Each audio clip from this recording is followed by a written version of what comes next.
Estamos de regreso con una emisión más de su programa Por tu Salud, el programa de la ESE Hospital La Merced y la Secretaría de Salud y Bienestar Social.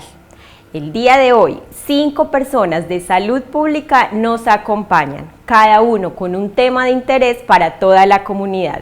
Bienvenidos.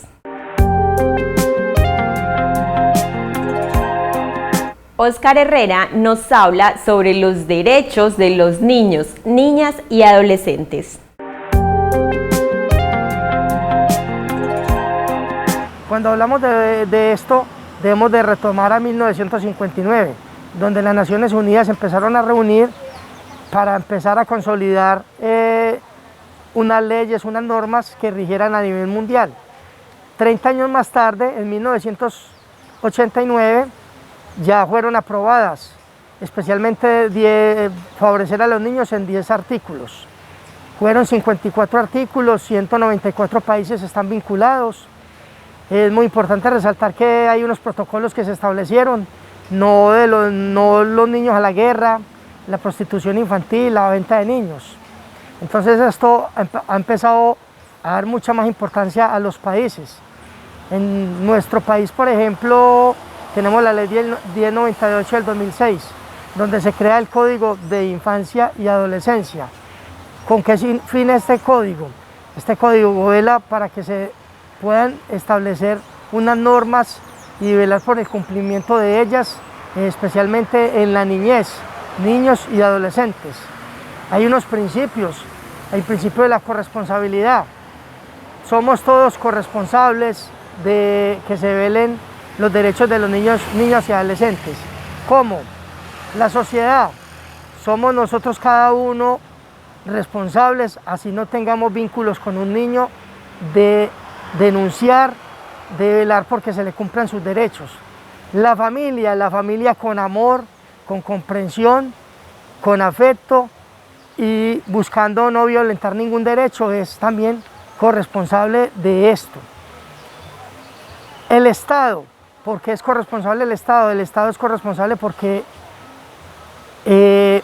tiene la obligación de crear normas y leyes que favorezcan a los niños, niñas y adolescentes. Sabemos que hay otro principio que es de interés superior. Los derechos de los niños, niñas y adolescentes van por encima de cualquier cosa. Y vemos que a diario en nuestro municipio se violentan los deberes y derechos de los niños, el derecho a la educación. Estamos obligados a que nuestros niños se eduquen.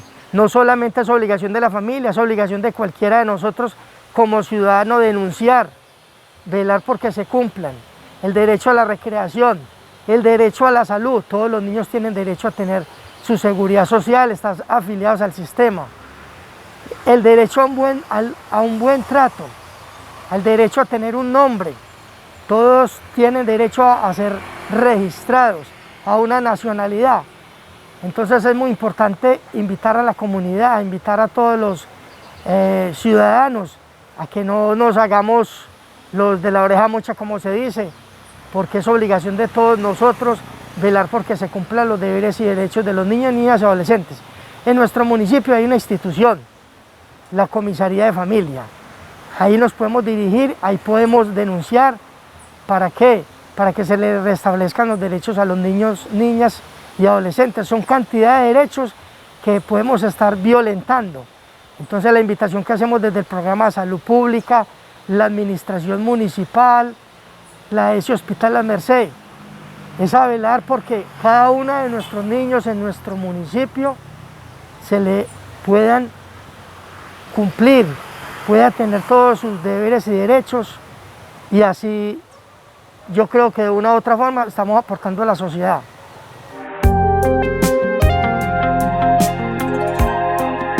Alejandra González, psicóloga, nos habla sobre la prevención del abuso sexual y los signos de alerta de un niño abusado.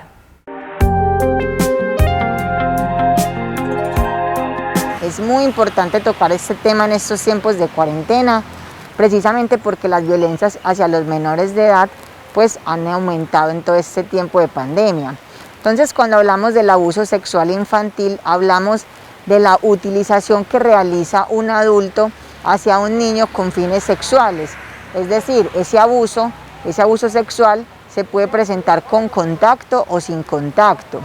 Cuando hablamos de un abuso sexual con contacto, hablamos entonces de caricias, besos o de ciertas, digamos, comportamientos que involucren ambos cuerpos frente a la relación que existe entre ese adulto y un menor de edad.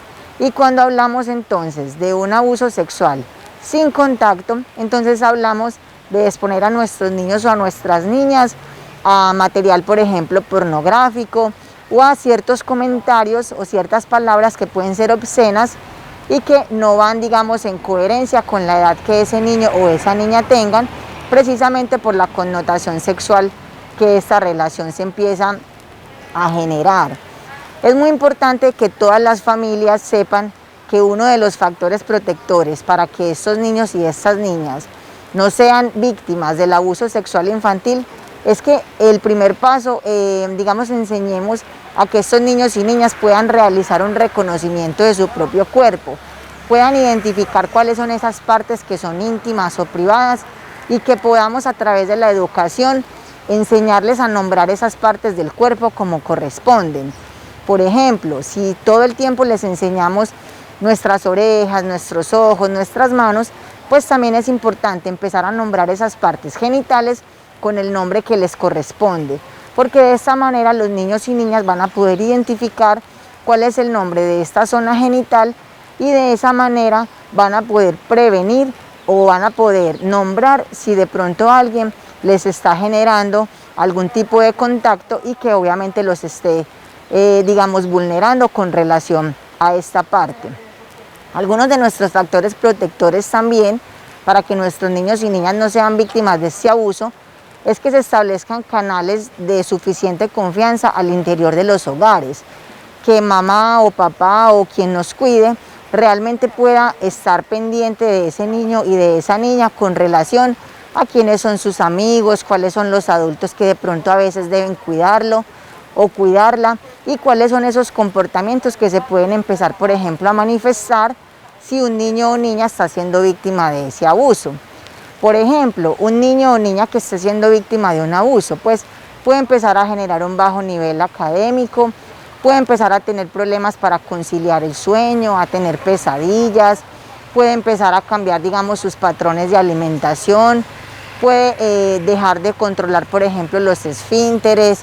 Es un niño o una niña que puede detonar algunos comportamientos agresivos o de introversión o de timidez y que de cierta manera puede, por ejemplo, generar cierto rechazo a algunas figuras al interior de nuestras casas, porque debemos reconocer que el principal, digamos, las principales personas que pueden generar este abuso con relación a los niños y niñas, la estadística nos muestra que son personas cercanas a este niño o a esta niña. Es decir, casi siempre el abuso sexual se da al interior de nuestros hogares. Entonces, establecer canales de comunicación claros, generarle la confianza a nuestros hijos y a nuestras hijas, estar pendientes del desarrollo de su cuerpo, de sus comportamientos y darle lugar al discurso que él nos pueda nombrar, va a ser importante para prevenir o para identificar si nuestro niño o niña está siendo abusado. Un paso que es fundamental para también enseñarle a nuestros hijos es que no acepten regalos a cambio de ciertos comportamientos con relación a esos adultos y que aprendamos a enseñarles a ellos y a ellas cuáles son esos secretos buenos y esos secretos malos, que esos secretos malos son los que nos generan una molestia a la hora de guardarlos. Entonces, papás, mamás, abuelos, abuelas, por favor traten de estar pendientes de sus hijos y de sus hijas para prevenir este abuso sexual infantil y que nuestros niños y niñas estén totalmente protegidos.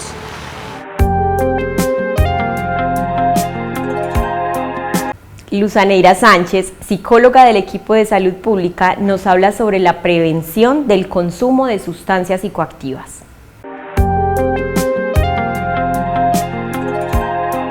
El día de hoy quisiera que pudiéramos hacer énfasis en la ruta de atención que tenemos frente al consumo de sustancias psicoactivas.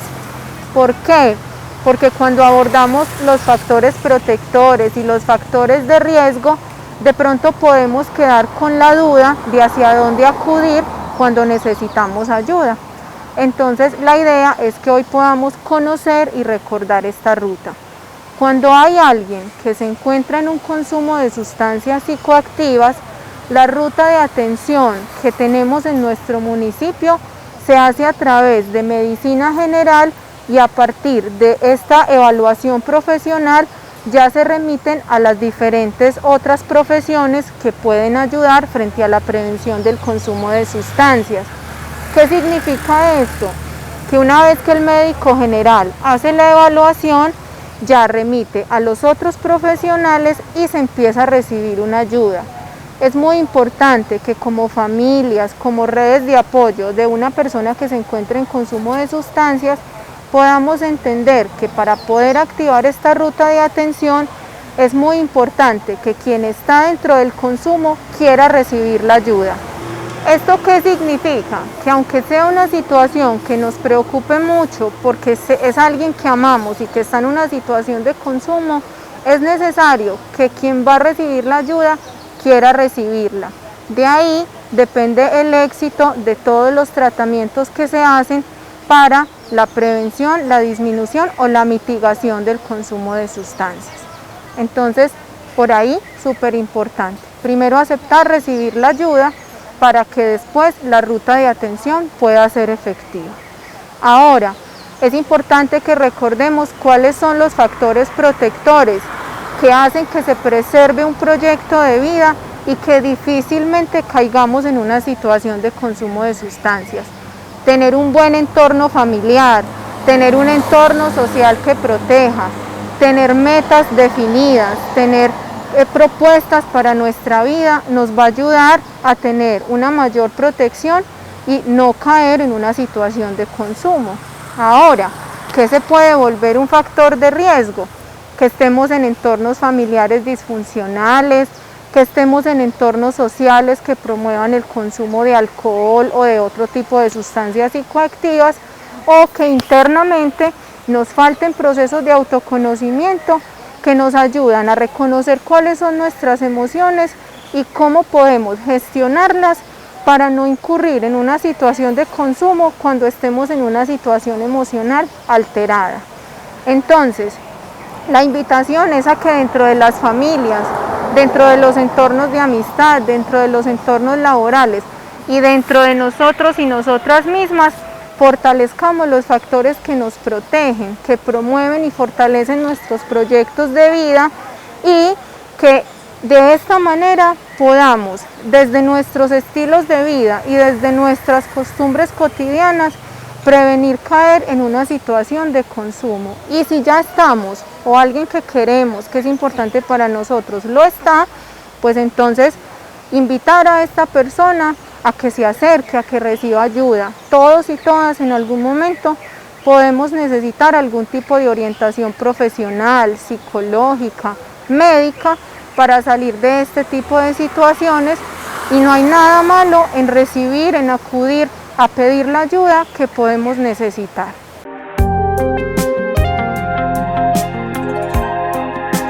Lady Solaya, nutricionista dietista, nos habla sobre signos de malnutrición y alimentación adecuada por ciclo vital.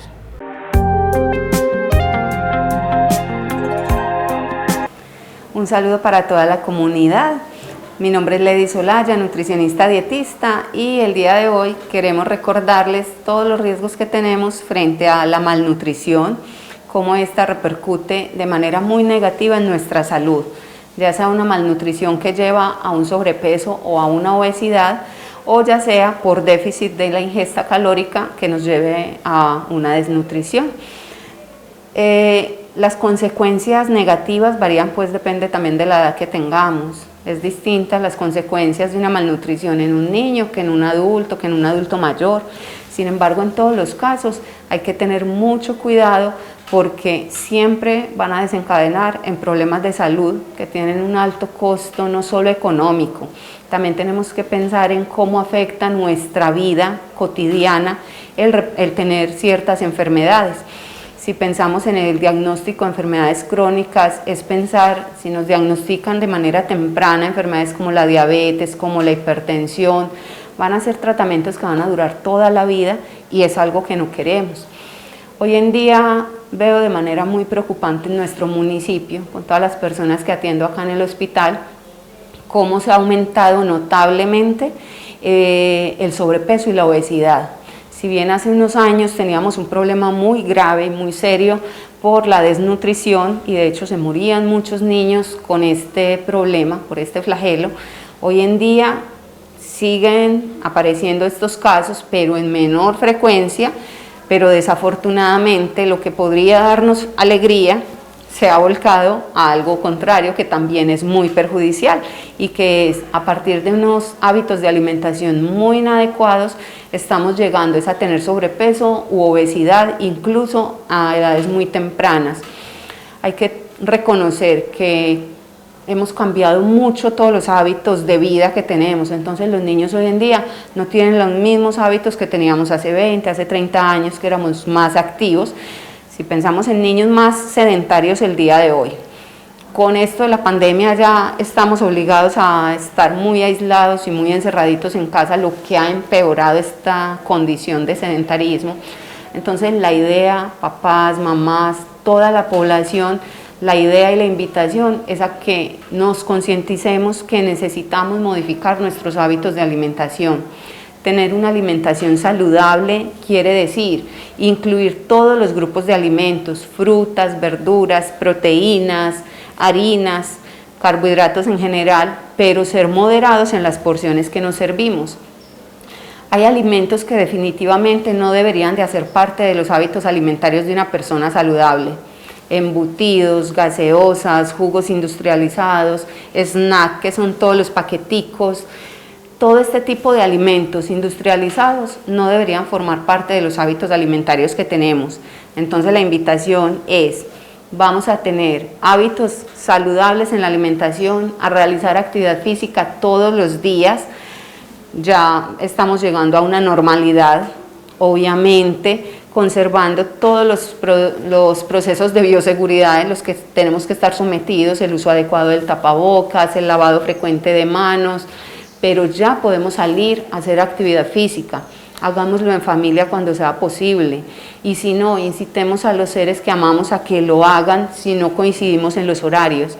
Pero recuerden todos, actividad física va de la mano de tener una alimentación muy saludable para evitar el riesgo del deterioro nutricional, porque esto nos está preocupando muchísimo a nivel de las organizaciones de salud, porque cada vez vemos más personas que tenemos que atender con problemas muy serios de enfermedades crónicas. Y estas enfermedades crónicas no se quedan solo en que yo soy un diabético. Generalmente lo que vemos es que va a desencadenar otras enfermedades, una falla renal, un problema cardiovascular, un derrame cerebrovascular. Entonces todo eso es lo que debemos tratar de evitar. Entender que esos hábitos de alimentación que tenemos hoy van a generar unas consecuencias para nuestra salud en el corto plazo o en el largo plazo. Y la idea es que en el largo plazo tengamos una vida muy saludable, que no tengamos que vernos limitados bajo ninguna circunstancia por el deterioro que se genera en nuestro cuerpo por las malas elecciones que hagamos hoy de nuestra alimentación. Si pensamos en una alimentación muy variada, que incluye todos los días frutas en los refrigerios, que incluye todos los días ensaladas crudas o al vapor en el almuerzo, en la cena, estaríamos cumpliendo con un aporte de fibra y de micronutrientes que permite que nuestro cuerpo tenga una mejor respuesta inmune frente a muchas enfermedades. Hoy en día todos estamos muy enfocados en el tema del coronavirus, si bien es una enfermedad muy delicada realmente, que nos pone en riesgo a todos, y por eso todos debemos cuidarnos. La idea es no solo cuidarnos por el coronavirus, es cuidarnos por todas las demás patologías que podemos padecer, que también ponen en riesgo nuestra salud y nuestra vida.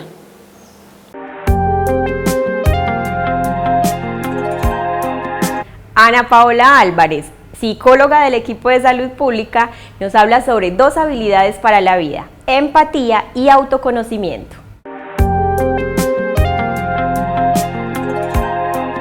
Un cordial saludo para todos, mi nombre es Ana Álvarez, yo soy profesional psicosocial de salud pública y el día de hoy vamos a hablar de dos habilidades para la vida, que son la empatía y el autoconocimiento. La empatía entonces es esa capacidad para yo comprender la vida emocional de las personas. Dentro de la empatía entonces están en juego muchos otros componentes. ¿Cuáles son esos componentes? Primero, la escucha activa. Aquí hacemos un paréntesis para explicar algo, y es que una cosa es oír y otra cosa es escuchar.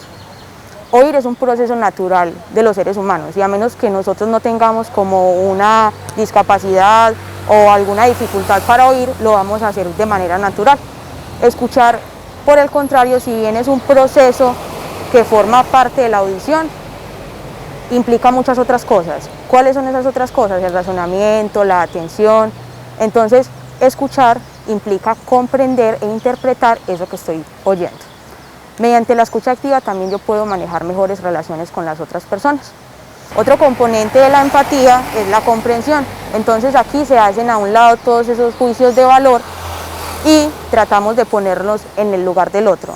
No significa entonces que yo tengo que hacer a un lado mi punto de vista o mis convicciones para apropiarme de las condiciones del otro, sino que mediante el respeto promuevo entonces esa opinión de la otra persona. También hay que hacer una diferencia entre lo que es la empatía y la simpatía. Es decir, mediante la empatía, como ya habíamos hablado, se hace uso de la escucha activa, hago un reconocimiento de los sentimientos y de las emociones de las otras personas, no busco soluciones o dar respuestas, pero mediante la simpatía suceden cosas contrarias, es decir, si hago juicios de valor, no tomo decisiones y muy difícilmente voy a identificar esos sentimientos o esas emociones de la otra persona. Por otro lado, ya vamos a hablar de lo que es el autoconocimiento. El autoconocimiento forma parte esencial de mi desarrollo personal y me permite llegar más fácilmente a mis metas y objetivos, y también me permite relacionarme con las otras personas. El autoconocimiento también, a pesar de que es un concepto o una habilidad que se ve muy sencilla, va más allá de yo decir que me gusta comer algo o de describirme como una persona honesta o una persona respetuosa, de describirme de alguna manera en específico. El autoconocimiento es esa búsqueda de esos deseos y esas necesidades que me llevan al autoconcepto. Entonces, cuando una persona tiene un autoconcepto positivo de sí misma o de sí mismo, es una persona que toma decisiones, es una persona que se enfrenta más fácilmente a los cambios, y también es una persona que se hace responsable de sus acciones. Por el contrario, una persona que tiene un concepto negativo de sí misma, entonces es una persona que probablemente tenga un concepto negativo de su apariencia física, que le cuesta tomar decisiones y también que no se hace responsable de sus acciones.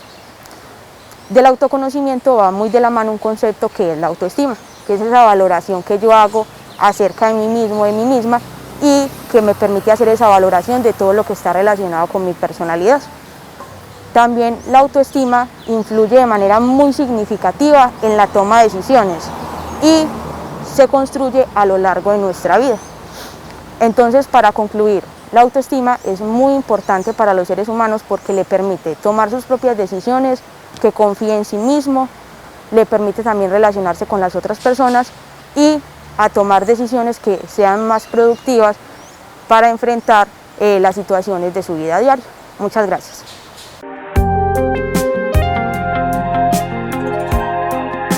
Esto fue todo por hoy en Por Tu Salud. Tuvimos 5 invitados con temas de interés para todos ustedes. Esperamos los pongan en práctica en su vida cotidiana. Nos despedimos, no sin antes recordarles que seguimos en época de pandemia. No por el hecho de que se haya acabado la cuarentena se ha ido el virus, estamos conviviendo con él. Recordemos seguir usando siempre el tapabocas, mantener el distanciamiento y lavarnos constantemente las manos. Hasta pronto.